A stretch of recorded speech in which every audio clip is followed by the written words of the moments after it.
the record button. And so welcome to the Soul District Business Association Small Business Basics Series. This is an ongoing business navigation and education series designed to help small businesses, owners with the challenges of operating successfully and profitably, during the pandemic. Today's Business Basics series is hosted by the Soul District Business Association in partnership with Litter Medelson PC, the largest global law firm exclusively devoted to representing management in the full spectrum of employment, employee benefits, and labor law matters. These events are produced in collaboration with Flossin Media, a firm who specializes in marketing to and for multicultural demographics. I am Stephen Christian, and I will be your moderator for this session. Today's presentation will last approximately 60 minutes with time for public comment and discussion throughout the presentation. Also, feel free to add your questions to the chat, and we will make sure to address them as we can. Today's topic is Oregon employment law. Whether you are a business owner or HR professional, knowing the basic ins and outs of employment laws in Oregon is critical. Our presenter will take you on an interactive and general overview of Oregon's wage and hour laws, implementing OSHA-compliant COVID-19 procedures, best practices when addressing complaints of harassment, discrimination, and retaliation, and much more. Our expert presenter today is Christine Sargent. Christine is an associate at Litter Medelson. As an up-and-coming litigator, Christine defends her clients in civil litigation suits involving discrimination, retaliation, and harassment claims. After learning to litigate at a regional firm where she worked closely on matters involving a broad range of civil litigation matters, Christine recently made the change to focus solely on employment law. Her disciplined and competitive work ethic is well known among her peers. During law school, Christine interned for the Honorable Stacey Beckerman at the District of Oregon and clerked for Multnomah County District Attorney's Office, which required her to be in court every day for arraignment and pretrial proceedings. Christine regularly contributes to legal publications such as OADC's The Verdict, DRI's monthly publication for the defense. Christine also serves in numerous leadership positions, including OADC, Defense Victories Editor, and the MBA Young Lawyers Membership Committee member. Do me the great honor of welcoming Christine, and she can take it on from there. Thanks, Stephen. Hi, everyone. I'm Christine. Thank you for the introduction. Like Stephen said, I am an attorney at Litter Medelson. We practice solely employment law. I'm really excited to be here. I've heard really great things about this organization, and I'm really hopeful that what I tell you about today about employment law is helpful to you and your businesses. Fawn gave me a general overview of who would be attending today, but because we have such a small group, it would be really helpful if each of you could introduce yourselves, tell me what business you're affiliated with, what your position is, because a lot of what I'm going to talk about is going to be industry specific, so I don't want to waste your time by talking about something that has no applicability to you. So the first on my screen is Joy. Okay. I am the owner of the JRO Salon and Spa in Portland, Oregon, and we've owned our business for 12 and a half years now. So I have a lot of independent contractors, but from time to time, I'll have an employee here and there. And usually it's someone running the front desk, but that's pretty much all the employees that we've ever had. Everyone else is independent contractors. But still, this information is still good for me to know. Yeah, definitely. I don't have a ton planned to speak directly to independent contractors, but most of what I'm going to be talking about will be applicable to you with independent contractors as well.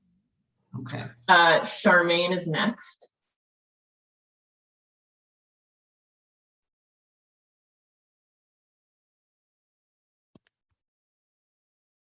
I know I'm trying to, okay, there we go.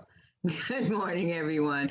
My name is Charmaine Hodge. I have not hired yet. I'm seeking to open a business where I will be employing approximately 20 people once it's started. So I am a new owner. I will be sole proprietor. So I'm just, you know, getting affiliated in the hiring practice. Great. What business is it? It's a fashion house. Okay, great. Awesome. Okay, Michael Harper. Hey, I hope you can hear me. Good morning, all. Good morning. Mike Harper. I own a State Farm Insurance Agency. I've had it for 30 years. I have 2 employees. You know, due to you know, COVID, we had to lay one off and sort of close the office, and I come in by myself pretty much now. I also have a nonprofit where the understanding of having a large number of people is more valid to me. And thank you so much. Nice to meet you. Daryl.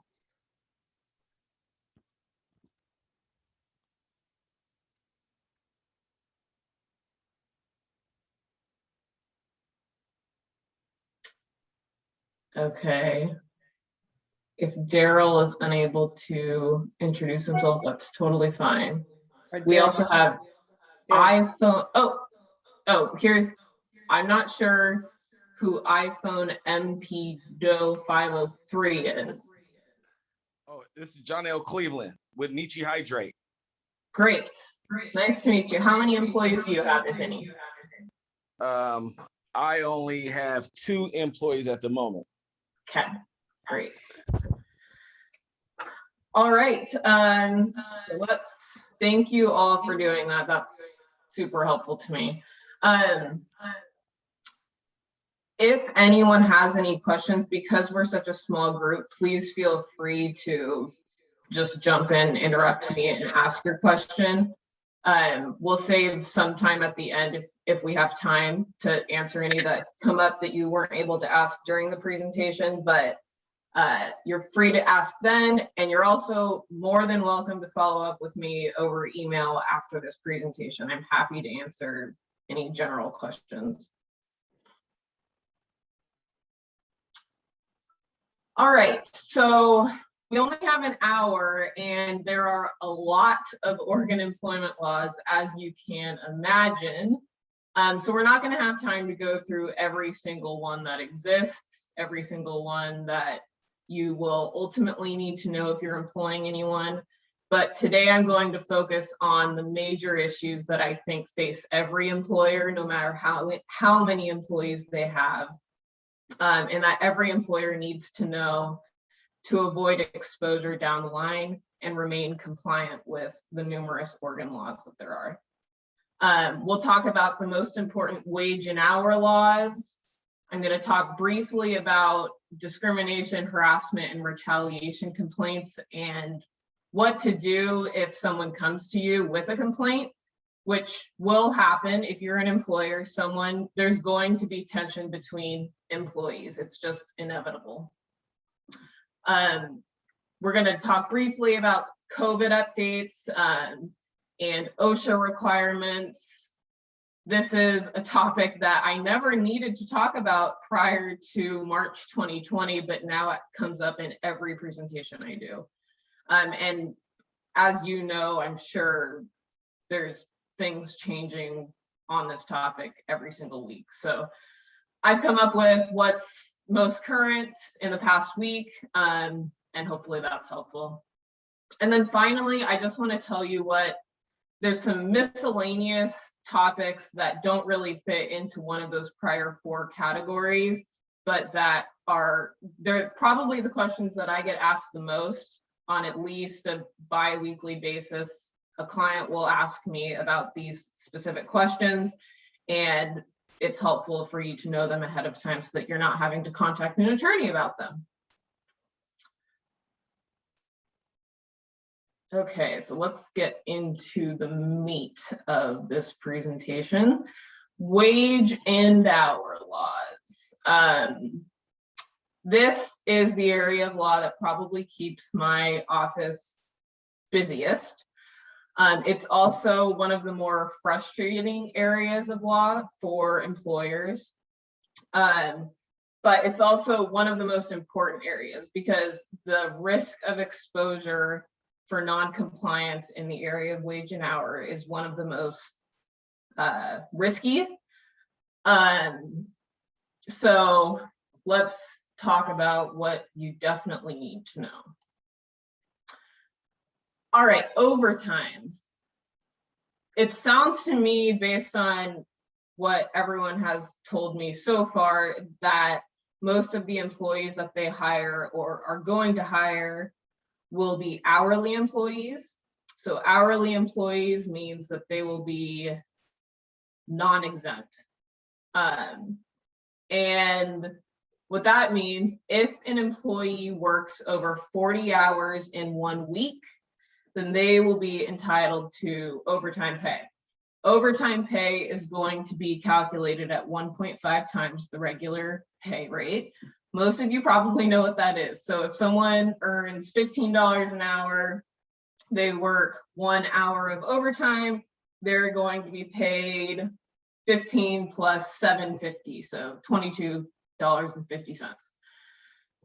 Oregon is unique because overtime pay is calculated based on whether the employee worked over 40 hours that week. So it's not calculated based on whether someone worked, say, over 8 hours a day. So you can have an employee work 12 hours a day and not necessarily be entitled to overtime because maybe their weekly hours don't add up to more than 40 hours. Are there any questions about that? BOLI, does everyone here know what BOLI is? B-O-L-I. I'm going to be referring to it multiple times. BOLI is the Bureau of Labor and Industries, and it's Oregon's employment agency, basically. It's the governmental agency that governs employers in Oregon. The federal equivalent of this would be the EEOC. So when you hear me say BOLI, that basically just means this governmental entity that controls and interprets all of these employment laws that I'm talking about. And we'll get into this a little bit later, but employees who have a problem with their employer can file what's called a BOLI complaint.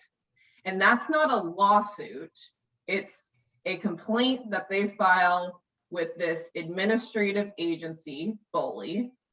And BOLI, if they find that the employer did something unlawful, is entitled to conduct an investigation. And it's still not a lawsuit, but you'll still want to probably have an attorney involved to help you through that process. But I just want to make clear that it's not a full-on lawsuit where you're going to go to like a jury trial or anything. It's the agency investigating the employer. And I bring that up here because BOLI is very interested in these wage and hour issues. And frankly, they're very employee friendly. All of the laws and regulations governing these wage and hour laws are extremely employee friendly in Oregon. And I will say with the caveat, there's going to be a lot of exceptions to what I say.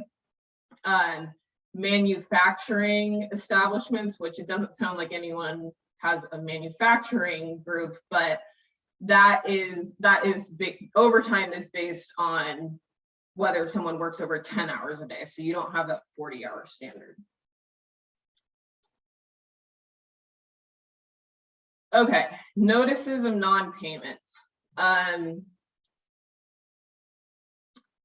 So courts and BOLI, again, extremely employee friendly. If an employee tells an employer that they believe that they weren't paid for a certain number of hours worked, whether that's overtime, whether that's the regular hours, and they send you an email, or even if they text you, or they send you a letter and they say, I worked 5 hours last week and you didn't pay me for it, I'm entitled to, we'll use the example in the PowerPoint. Employee says that she worked 3 hours of overtime last week. She says, that means that you owe me about $70. What do you do here? It's easy sometimes to say, she's full of it, we paid her everything. Or you might want to say, she wasn't allowed to work overtime, so I don't need to pay her overtime. That is incorrect. What you can do is you can have a policy or a handbook that says that employees need to request overtime, or they need to get advanced authorization to actually work overtime.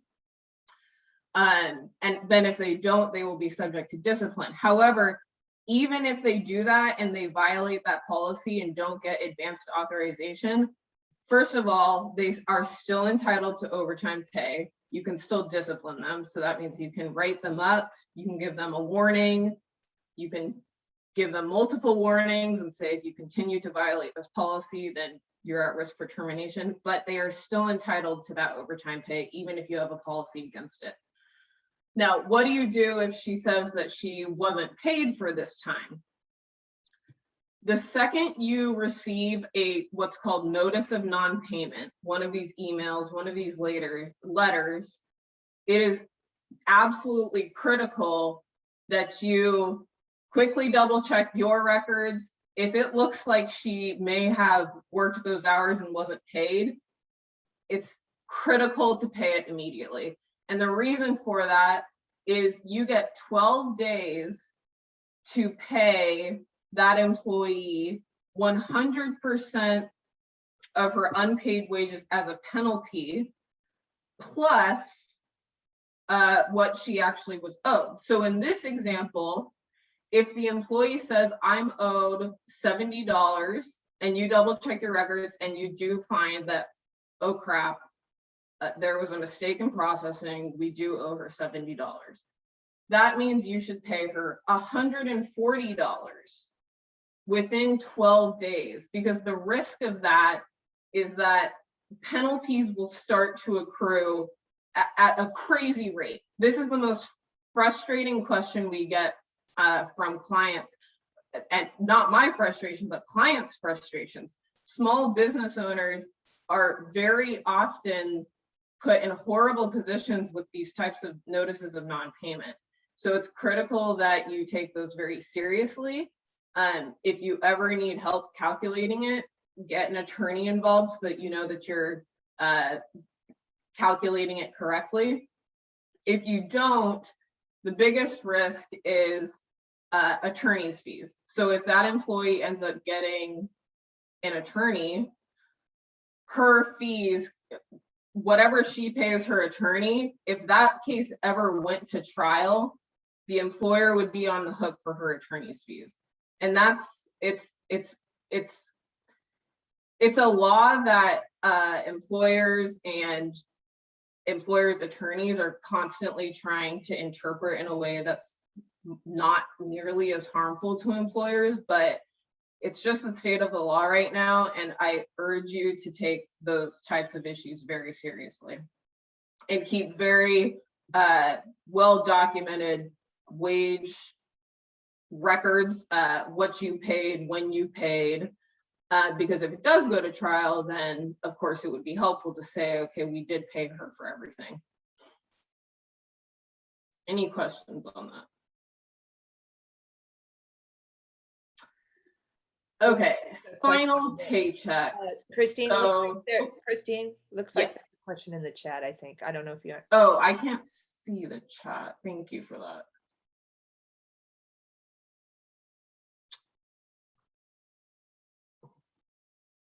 Joy, do you want to ask that question directly? Yeah, I'm sorry. I can't. For some reason, I can't see the chat. I was asking, does the wage and hour overtime pay apply to salaried employees? Good question. So overtime pay only applies to salaried employees if they don't fit under these certain exceptions. So generally when someone's salaried, the reason they're salaried is because they're kind of working in a position where they're expected to work, like they're in a professional capacity where you're not like in a shop and you're not there from 9 to 2. So there's 3 different categories that they're administrative, professional. I can't remember what the other 2 are, but one of the other ones is like informational security and has to do with like IT. So it depends specifically on the position that salaried employee is in, but generally the rule is that yes, they would be entitled to overtime, but almost always they're not going to be, because they're going to fit into one of those exceptions. So if you want to talk offline after this about that specific position, I'm happy to do that, and then I can confirm that it actually falls into that exception.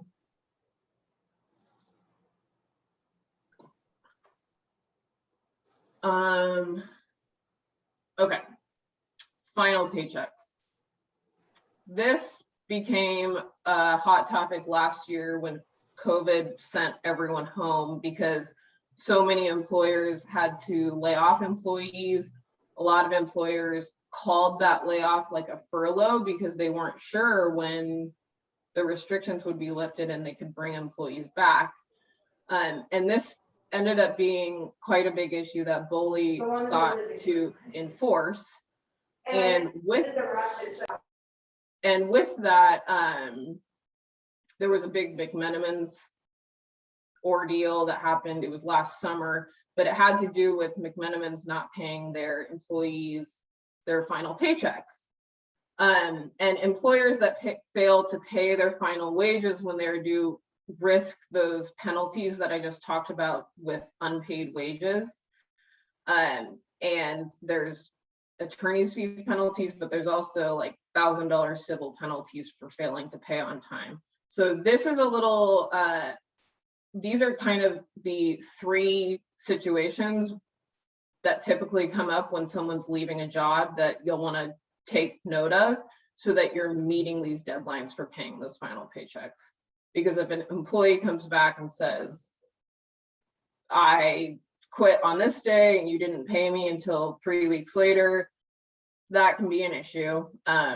But these should be relatively easy to comply with, especially if you have notice. Oh, here's the chat.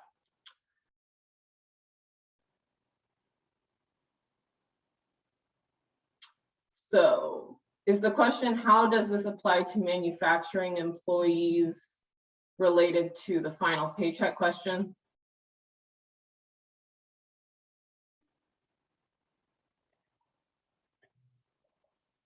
If it is, then the answer is yes.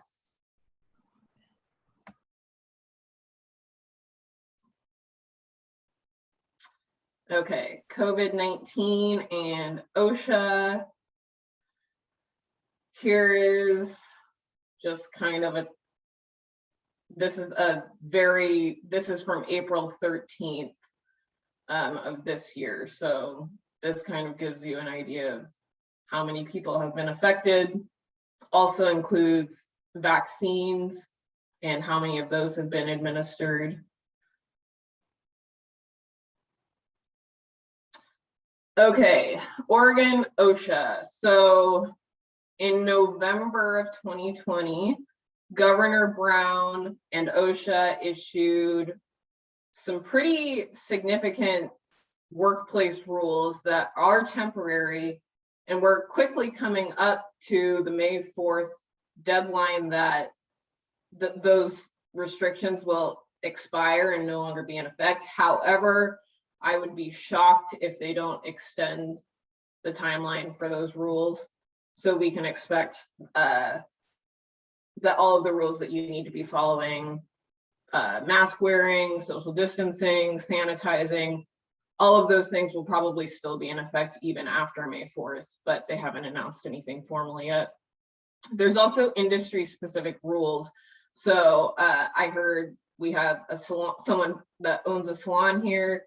That's an industry that has its own set of rules.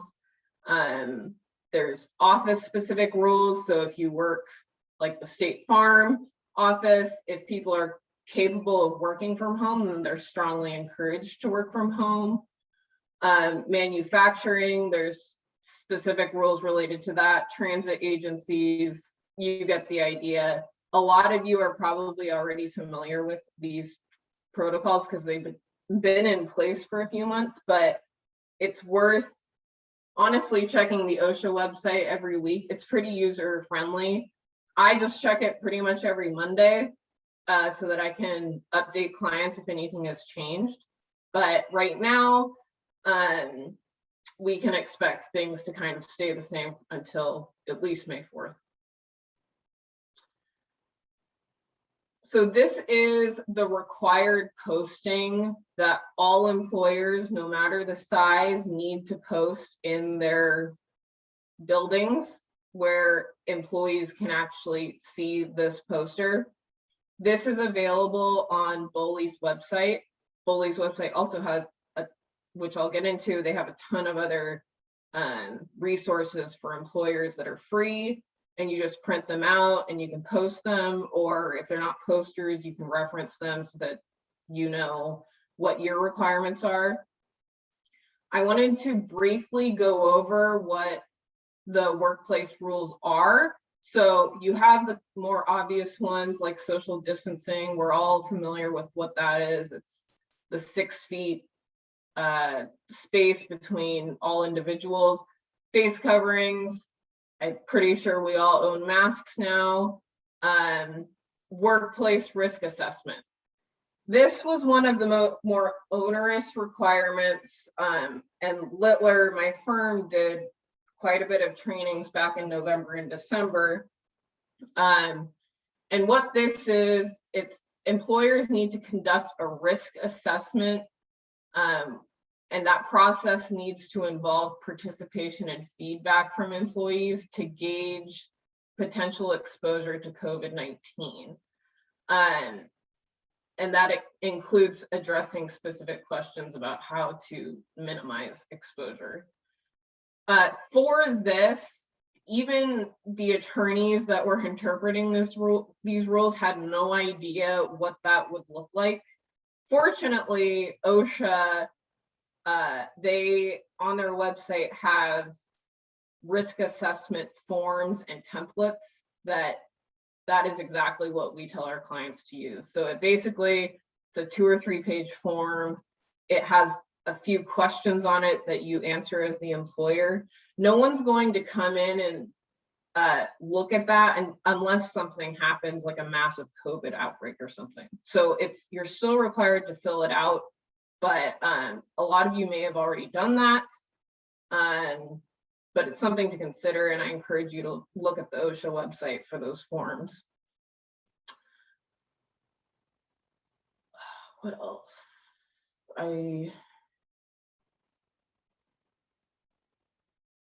Infection control plans are a big one.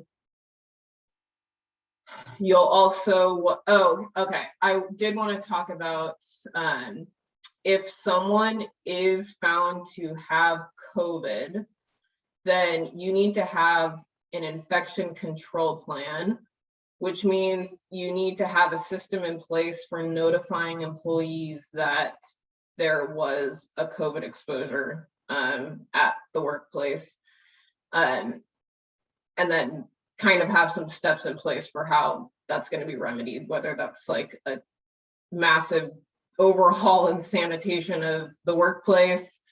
And then you also just want to give your employees enough information so that if someone's high risk or something, they're able to quarantine if they need to in the event that multiple employees are infected. And if you have more than 5 employees that are infected, then you're required to tell the state about it.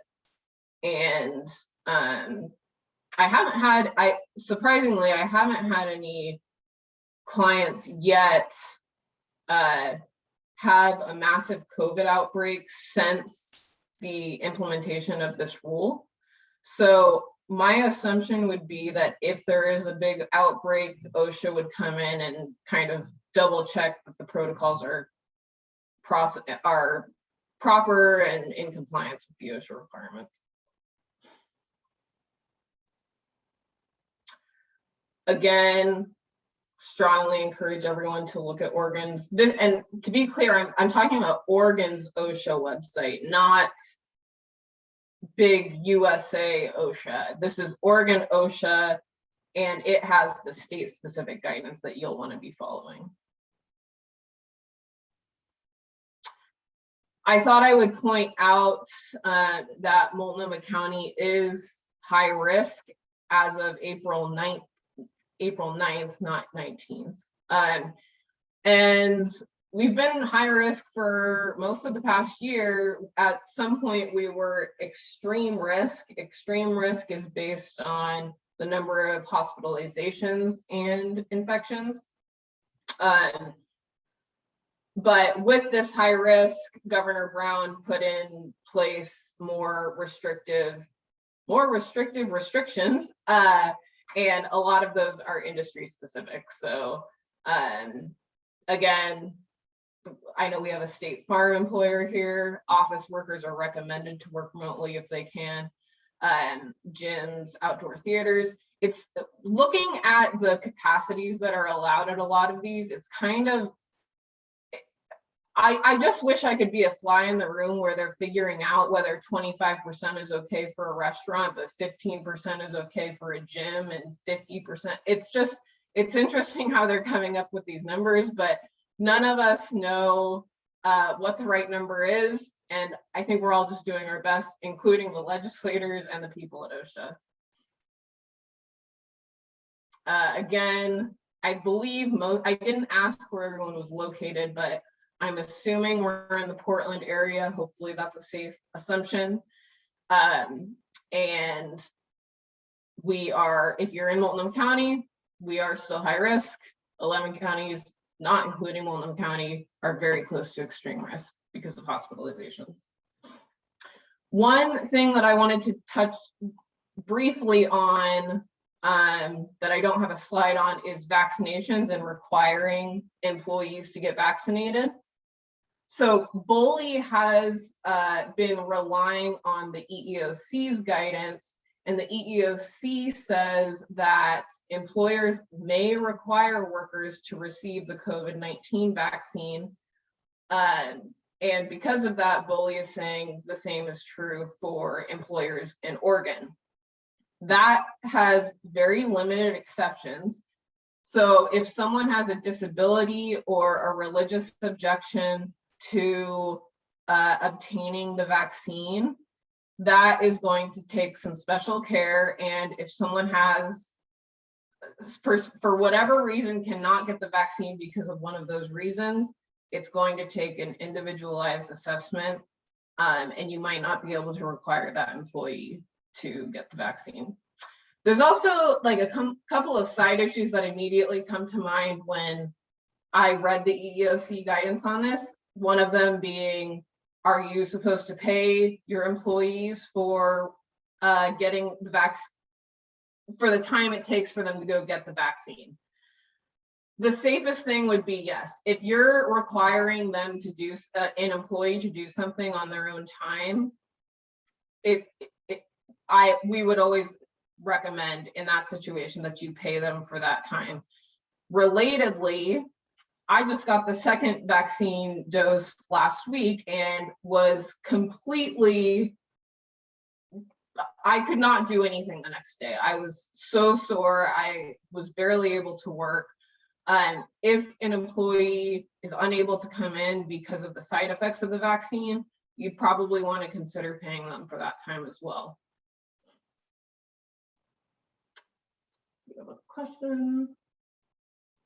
Is there a time limit on employees to request funds from an employer when mistakes were made on a final paycheck? Yes, there is, but it's several years. So even if a lot of the lawsuit, the wage and hour, and it has to do with the statute of limitations, and the statute of limitations means the time frame you have to bring a lawsuit. If an employee tells you they're owed something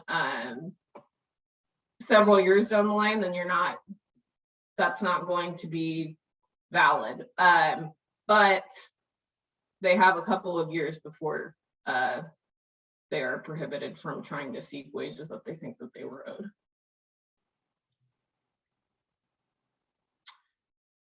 Harassment, discrimination, retaliation. I'm sure everyone is familiar with the Me Too movement. It is still very much something that employers are trying to address and take preventative action so that they know that their exposure is limited and that their employees are safe and happy. Best practices in this area. So employee handbooks and policies are absolutely critical if you are employing people. It's necessary. You have to have handbooks, you have to have policies. That handbook should include processes for reporting complaints. For example, should the employees be reporting complaints to their manager if it's not you? I don't think anyone has a human resources department yet, but should they be going to that group, or should they be going to you as the owner, or all of the above? Some employers also even have policies that say they want the person to confront the person that's might be being discriminatory or harassing them. I am not a big fan of those policies. I don't think it's realistic to expect an employee to confront their harasser and tell them to stop. I don't think it's an effective way of addressing the issue. Importantly, so I do a lot of sexual harassment training for employers, and a big thing that comes up is knowing what hostile work environment actually means. And a lot of employees kind of conflate this with just general personality conflicts in the workplace. So hostile work environment means needs to be so severe that it's conduct directed at or pertaining to someone's protected class that makes it impossible for someone in that class to do their job.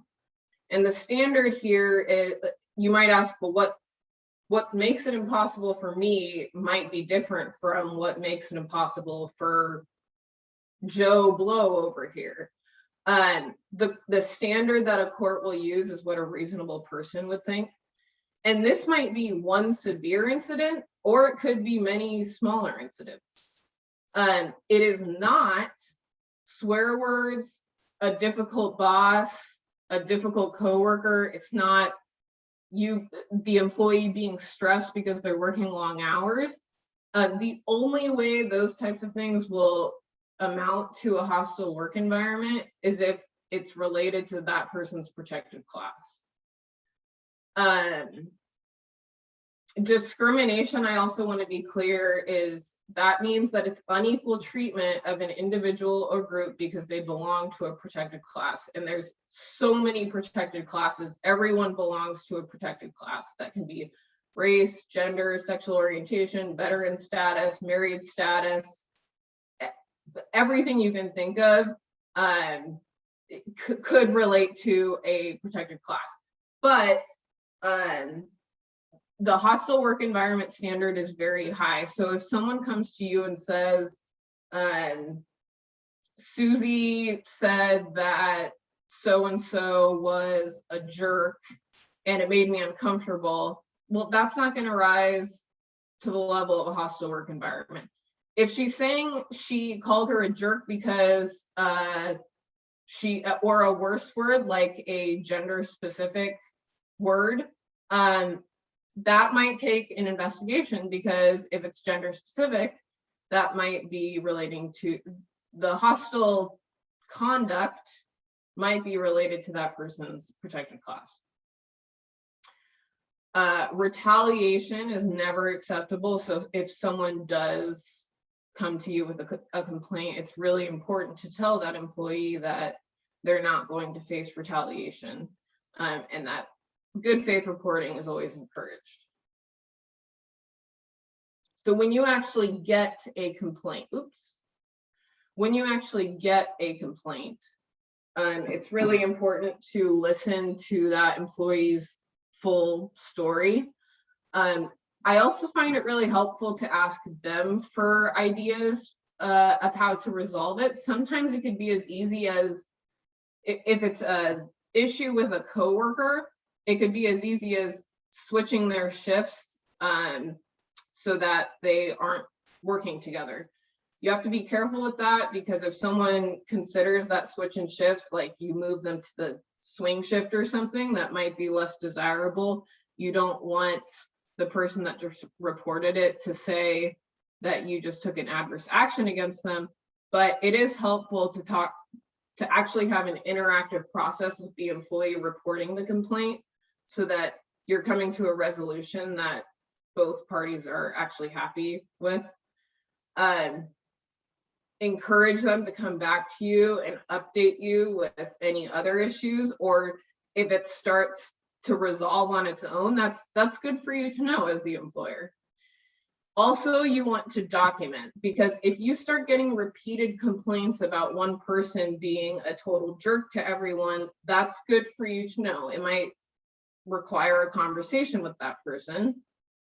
And most of you are the higher ups, so this bullet point is not going to be applicable. But if there's someone higher up than you, then you might want to talk to them if it's a serious situation. And again, monitoring the situation and checking in with employees is big.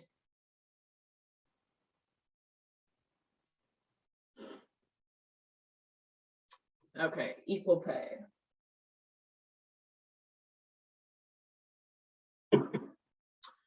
So Oregon in 2017 passed an equal pay law that went into effect in 2019.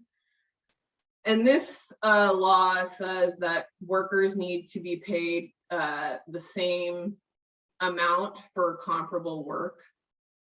There are some factors that might change that I'll talk about briefly. The biggest thing that you need to know if you're hiring employees is that you can't ask for the applicant's compensation history before making an employment offer. And you also cannot base the new applicant's compensation based on their current pay. So if they're working somewhere right now, you can't base what you're going to pay them on what they're currently making. This was recently litigated in court, and the issue was the reasoning for this rule is that a lot of women were getting paid less simply because they were getting paid less at other jobs. And the problem with that is that historically women have been paid less. So if you allow a future employer to just keep basing their current pay on what they were making previously, well, you're never going to have any actual change with pay inequality. So this is how a lot of states have similar rules to this. So you'll just want to keep it in mind during the application process and interview process. This is another required poster that you need to have in your workplace. This is also available on Bully for free for you to print out and post in an area where employees can see it. The other thing about equal pay is that there is what's called a safe harbor if an employer conducts a pay equity analysis. And it's not a complete defense to an employer who is not paying everyone equally, but it does help cut off damages. So first, what you would do is most clients, they have an Excel spreadsheet and they write down every employee, and then they write down their hire date, their current pay, gender, everything having to do with their protected classes. And then you look at them and see, okay, is someone getting paid more than anyone else? And is there any justification for it? And that justification can only be based on a few factors, which is in the second column. If someone has more complex job responsibilities, if they have a master's degree in something, if they only have a high school education, if they have a special certification, if they're required to travel, all these sort of, they're called bona fide factors. Those are the factors that might justify why someone might be getting paid more or less than someone else. But they're few and far between, and the general rule is that no one should be making more than someone else if they're performing the same job, have the same job title, position. Do you have a question? How should you respond in the interview process when discussing equal pay, aka the job is $50,000 to $68,000 per year, depending upon experience? So I believe the question is, so if like the job description, the job opening says that the salary, so okay, I think I understand this question. So if the job posting says that the pay is going to be $50,000 to $68,000 per year, depending on experience, you are certainly entitled to ask them about their experience level, but it's going to be specifically about the pay that's going to be the issue. So you can't say, well, how much are you getting paid right now? If they say I'm making $51,000, then you can't give them only $51,000 or $55,000 simply because they are currently making that right now. If that doesn't answer that question, please. Right, no, but I put that in the chat before you had put this last Oh, got it. screenshot up, Perfect. so that kind of makes sense. So like if you needed graphic design as part of that job and they didn't have it, that might be a negotiation point. That's exactly right. That would be one of those bona fide factors. But it would, but you're still not going to talk about the pay in that interview. So you might base what you pay them if you look at your other employees, not what you discuss with that applicant, if that makes sense.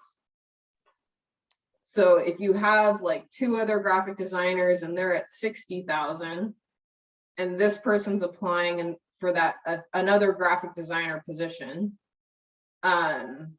what you pay them should be based on what you're paying those two that are already there, not on what they have previously been paid. And it might very well be that the applicant doesn't have like a special certification that those other two do. And in that case, you are well within your rights to pay them less. Well, I don't understand how people are allowed to put that general broad pay rate then 50 up to 68. You see that all the time, right? That's true, but you're talking about like the job posting, right? Yeah, a lot of people, job postings, contracts, hourly, so with, I'm thinking about these small businesses, it may be a situation where they're asked to say, hey, we have this request for proposals, right? And are you a small business that could maybe do some of this work? and then they ask you sort of to put what are your hourly rates or general rates for certain positions like consulting fees or design fees or things like that. So how do you respond to that? That's perfectly fine for them to ask that. I think for the employers to say what the pay range would be is perfectly fine, because it's not putting, if an applicant chooses to apply for that position, then they've essentially consented or accepted what that pay range is going to be. And it doesn't have anything to do with what their prior pay has been. Got you. And this probably only applies to employees, not to necessarily contracted positions, right? True. That's a good point as well. Yeah. But I say that, but I also would want to look into that more closely, just because the independent contractor laws are so, for lack of a better term, squishy. And BOLI does not look favorably generally to employers only hiring independent contractors, because they want them to be complying with the rules that protect employees as well. I will double check that, but I don't think this would apply to independent contractors, but I would want to double check that. But good question. Thank you.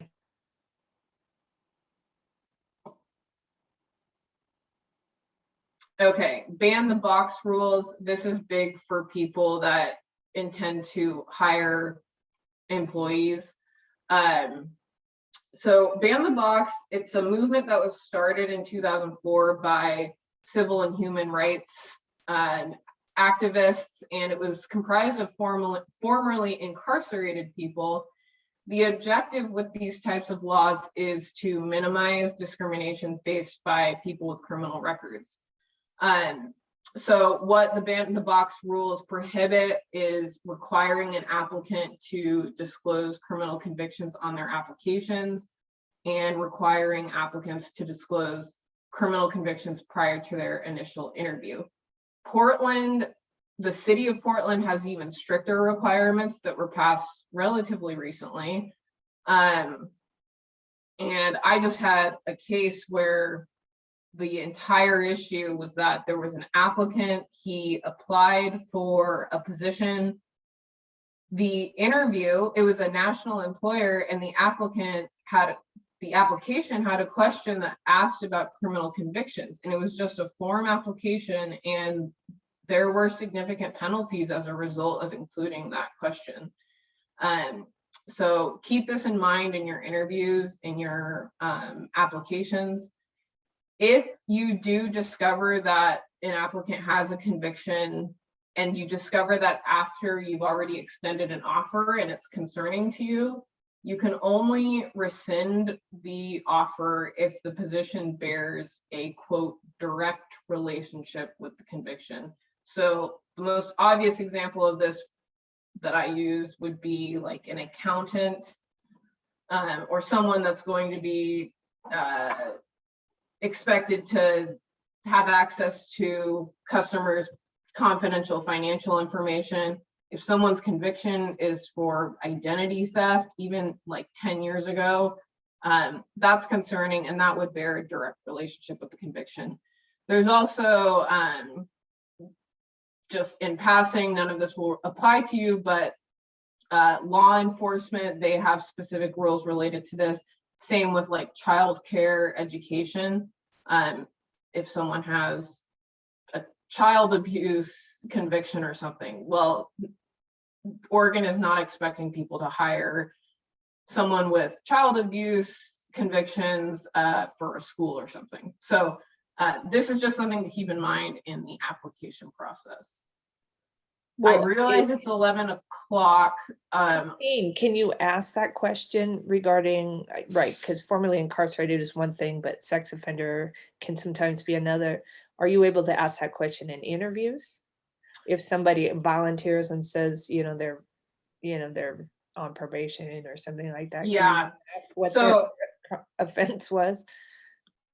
so the voluntary disclosure is something that comes up more often than I thought it would, but some applicants are very honest in the interview and will ask, or they'll just blurt out that they've been convicted for something, and maybe they're just trying to be honest so that you have all the information you need. If they voluntarily disclose it, though, you're still not allowed to use that information to not make an offer. So if somewhere down the line, so for example, if they ended up bringing a lawsuit or complaining to Bully that the employer didn't hire them because of the conviction, even if they voluntarily disclosed it, and the employer says something like, well, yeah, I didn't want to hire him because he had stolen something when he was 12 years old, you're not allowed to use that information to form your decision. So you'll want to have some other, it's one of those awkward situations where you kind of have to like pretend you didn't hear it and then not use it when you're actually making the decision. But it's something that comes up pretty often.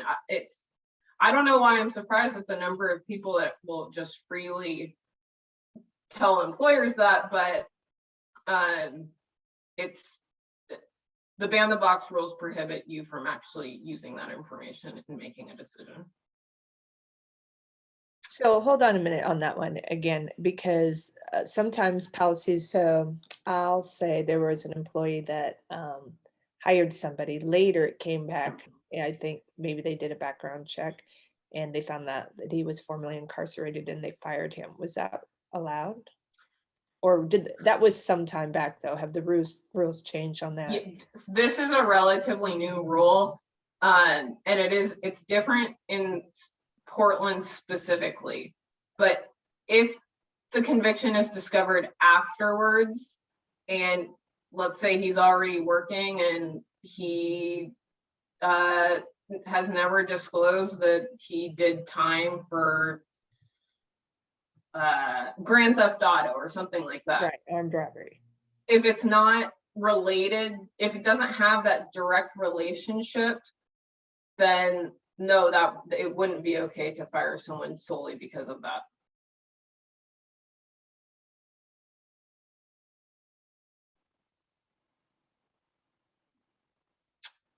Okay.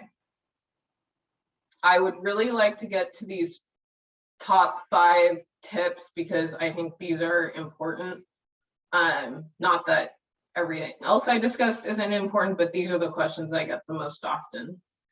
So sometimes you're going to have an employee request their personnel records. A lot of times this kind of spooks employers because a lot of times, frankly, a lot of times it happens when you have a pissed off employee and they're mad at you and they want to see what's in their personnel file. And what they can do it themselves, they can do it through an attorney, they can request their personal records.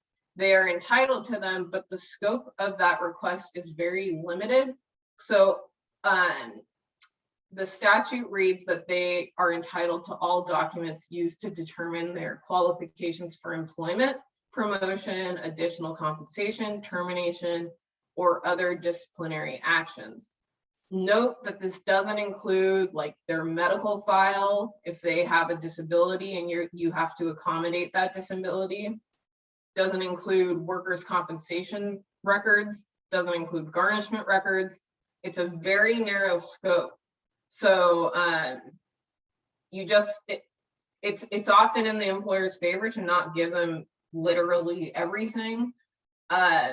So if you want an attorney to look, we have clients all the time just ask me to take 30 minutes or an hour to just look and make sure that they're complying with the statute, but they're not providing too much to the employee. This also includes time and pay records. As an employer, you are required to keep time records for 2 years and payroll records for 3 years. So when an employee makes a request for personnel records, a lot of the times they'll specifically request the time and pay records. So you'll just want to include those. Arbitration agreements. This is something that our office, we are big fans of arbitration agreements. And the reason for that is litigation is a very costly process. If you get attorneys involved, the fees are insane.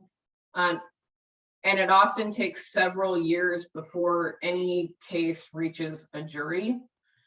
And the entire process can be very overwhelming. It's disruptive to the business. If there's witnesses to some sort of incident, then you're going to have those witnesses needing to be interviewed, maybe deposed, and ultimately they might be testifying at trial. The arbitration process is far quicker. Arbitration is a private process where you have a third party neutral, and there's never going to be a jury trial with an arbitration, but it's far quicker.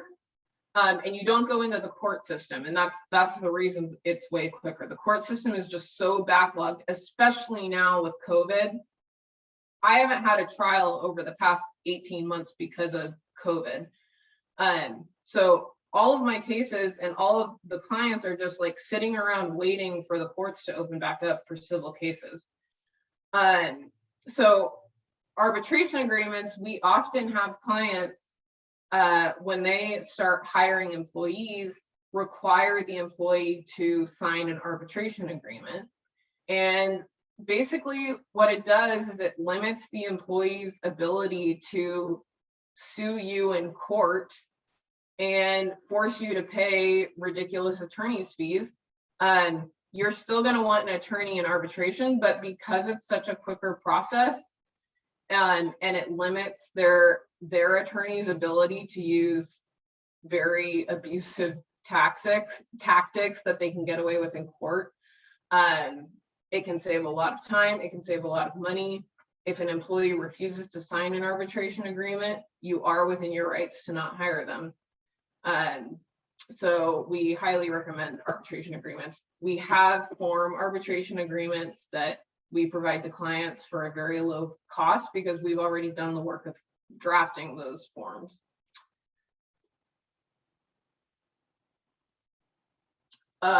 Handbook and policy updates. I briefly touched on this when I was talking about harassment and discrimination complaints. I cannot overemphasize how important keeping an updated handbook is. The Oregon Workplace Fairness Act became effective in October, and it actually specifically requires employees of every size to keep written policies regarding harassment, discrimination, and retaliation. So if an employee ends up suing and the employer does not have one of these written policies, that the statute is so new that there hasn't been a well, maybe a lawsuit has been filed, but there hasn't been like a jury trial to show what a court's going to do about an employer not having a written policy, but you can expect the penalties to be pretty hefty because, again, they're trying to protect employees. The other thing with handbooks is having uniform processes and policies will protect you in litigation. So if someone says, let's go back to the overtime example. If you have an employee who won't stop working overtime and you keep having to pay her overtime, even though your policy says you can't work overtime unless you get prior authorization, if she sues and you're able to point to the policy that says you have to have prior authorization, a court will give that a lot of weight because it's on the employee to read those policies and abide by them. It's even better if you're able to show that other employees have been disciplined or terminated in compliance with the policy because the employee was violating that policy.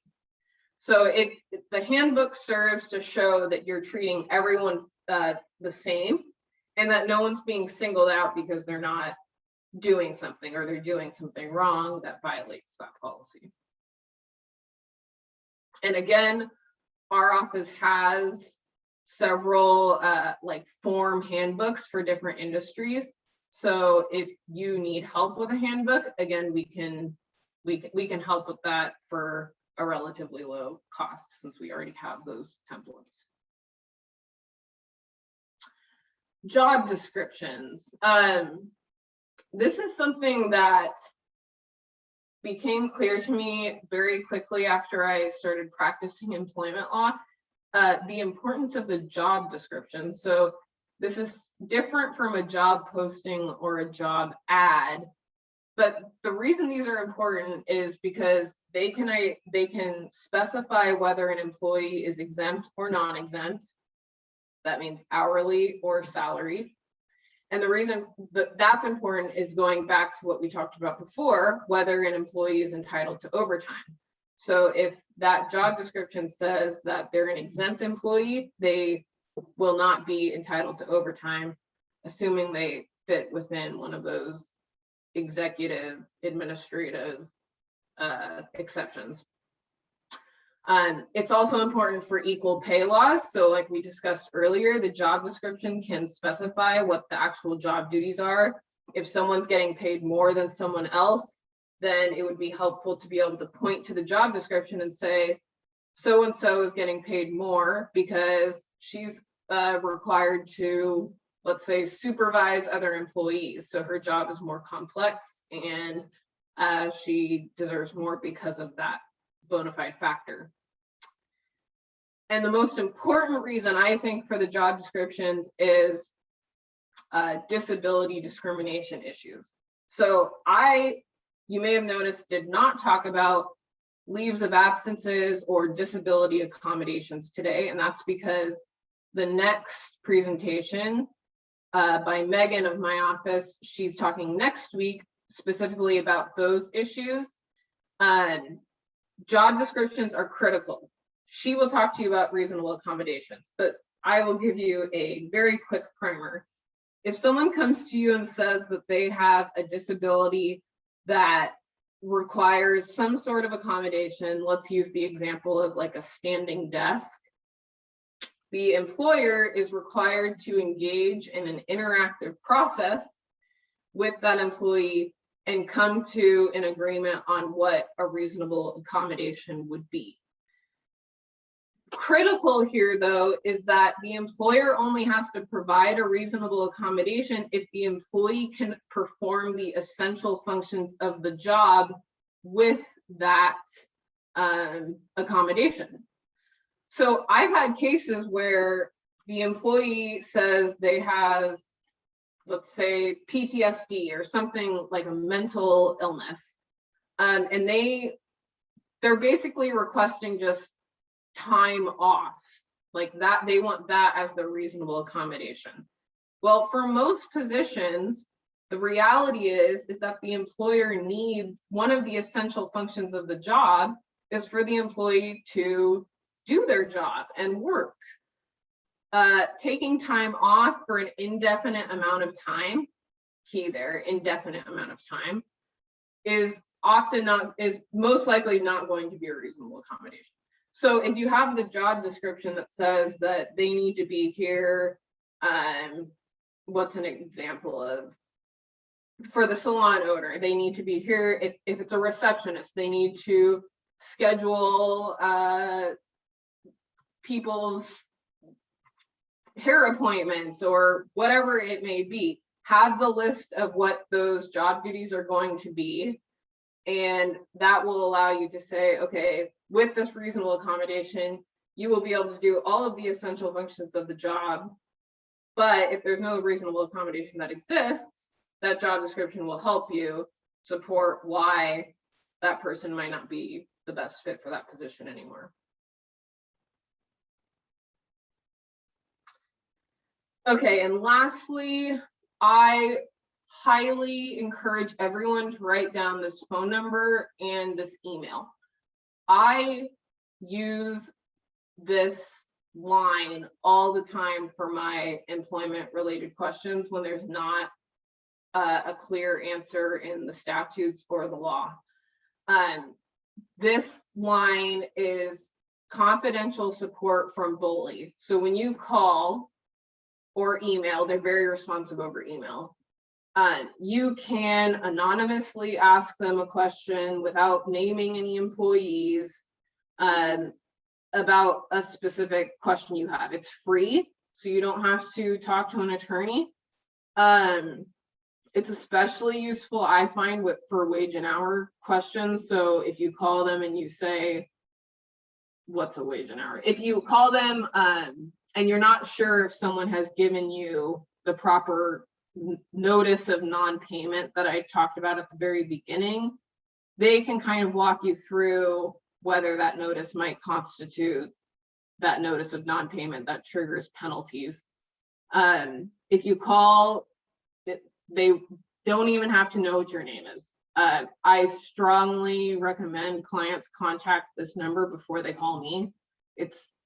They are the experts. They're the ones that a lot of times wrote the laws and regulations, and they know exactly what they mean. As an attorney, I am educated enough to be able to try to interpret what they mean, but going directly to the source can be really useful.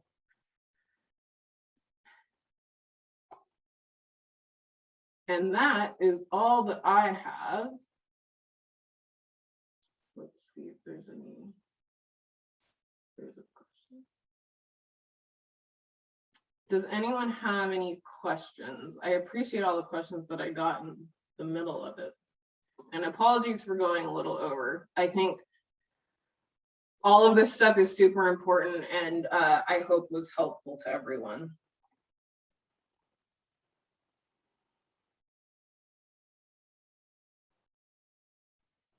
Yeah, thank you. This is definitely very helpful, especially for me, since I'm starting to expand and just knowing some of these details that you often just wouldn't even really think about until you're in the situation. It's good to be aware of that now. And so I definitely appreciate it, and I'm sure that others do as well. Great. Well, my email and phone number were on the prior slides. If anyone has any follow-up questions, please don't hesitate to reach out. But with that, I hope everyone has a great week. We're still in Monday morning. Oh yeah, definitely. And so with that, really appreciate Christine for giving us a lovely dose of knowledge to start our week off with. It was very helpful, and hopefully we can use this and try to do the best we can to expand our businesses and just have a good impact on the people that we're serving with our products or services or anything like that. And so if you would like to listen to this presentation again, or you want to share it with others, it will be available later. I want to say later today or later this week on the Flossin Media YouTube channel. Also be on the Soul District Business Association website, which you can find at www.souldistrictbiz.org. And also, please follow us. Please follow the Soul District Business Association, and just for more updates on everything that's happening within the small business community in Portland. And so with this, if you have any other questions, feel free to contact the Soul District Business Association at 503-841-5032. And again, we will have Christine's information on the website and at the end of the YouTube video for anyone that would want to reach out to her as well. And so if there's any other questions, comments, concerns, feel free to let us know now. Otherwise, thank you, Christine. And thank you everyone for joining us for this lovely bi-weekly session. And we will keep you updated with everything for the rest of the series. Thank you. So with that, we will commence our presentation and have a wonderful week. Thank you. Thank you.